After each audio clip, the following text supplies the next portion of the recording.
1348201056. Mahasiswa farmasi Stikes Harapan Ibu Jambi. Di sini saya akan menjelaskan mengenai hipertensi. Sebelumnya, apa sih hipertensi itu? Nah, hipertensi ini berasal dari kata Latin yaitu hyper yang berarti super atau luar biasa, dan tension atau tensio yang berarti tekanan atau tegangan. Nah, hipertensi ini dapat didefinisikan dengan meningkatnya tekanan darah arteri yang persisten. Menurut Kementerian Kesehatan Republik Indonesia, hipertensi atau tekanan darah tinggi adalah suatu keadaan di mana tekanan darah sistolik di atas 140 mmHg dan tekanan diastolik yaitu di atas 90 mmHg. Nah, hipertensi ini juga sering disebut dengan the silent killer karena sering tanpa keluhan. Nah, gejala dari hipertensi ini pada umumnya memang tidak disertai dengan gejala atau keluhan tertentu. Keluhannya tidak spesifik pada penderita hipertensi, yaitu contohnya sakit kepala atau pusing, jantung berdebar, rasa sakit, gelisah, penglihatan kabur, dan mudah lelah. Kemudian faktor resiko hipertensi itu terbagi atas dua.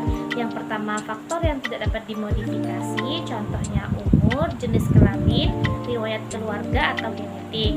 Nah, kemudian faktor yang dapat dimodifikasi yaitu diet tinggi lemak, obesitas, merokok, dislipidemia, konsumsi garam berlebih, dan konsumsi alkohol yang berlebih.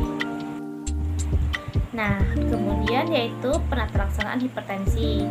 Hipertensi ini dapat kita obati dengan dua cara, yaitu secara farmakologi dan secara non-farmakologi. Secara farmakologi itu menggunakan obat-obatan. Yang pertama ada golongan diuretik, di mana mekanisme kerjanya yaitu meningkatkan ekskresi natrium, air, klorida, sehingga menurunkan volume darah dan cairan ekstraseluler. Akibatnya terjadi penurunan curah jantung dan tekanan darah.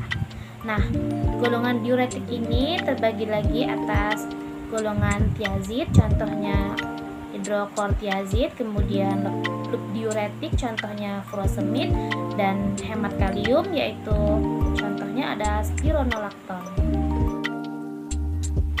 Kemudian yang kedua yaitu golongan beta blocker, di mana mekanisme kerjanya yaitu menghambat pelepasan renin menjadi angiotensin 2. Contoh obatnya yaitu atenolol, bisoprolol, metoprolol, dan propanolol. Nah, yang ketiga yaitu golongan AC inhibitor, di mana mekanisme kerjanya menghambat perubahan angiotensin 1 menjadi angiotensin 2 sehingga terjadi vasodilatasi dan penurunan sekresi aldosteron, di mana berkurangnya aldosteron ini akan menyebabkan ekskresi air dan natrium dan retensi kalium. Contoh dari obat ini yaitu ada benazepril, captopril, fosinopril, enalapril, lisinopril, ramipril, trandolapril, perindopril, quinapril, dan imidapril. Kemudian yang keempat yaitu golongan ARB atau angiotensin reseptor blocker, di mana mekanisme kerjanya yaitu memblokade reseptor AT1 sehingga menyebabkan vasodilatasi.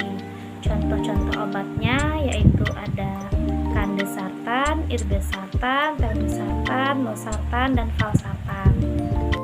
Kemudian penggolongan obat yang terakhir yaitu CCB atau kanal kalsium blocker, di mana mekanisme kerjanya yaitu menghambat kalsium masuk ke dalam sel.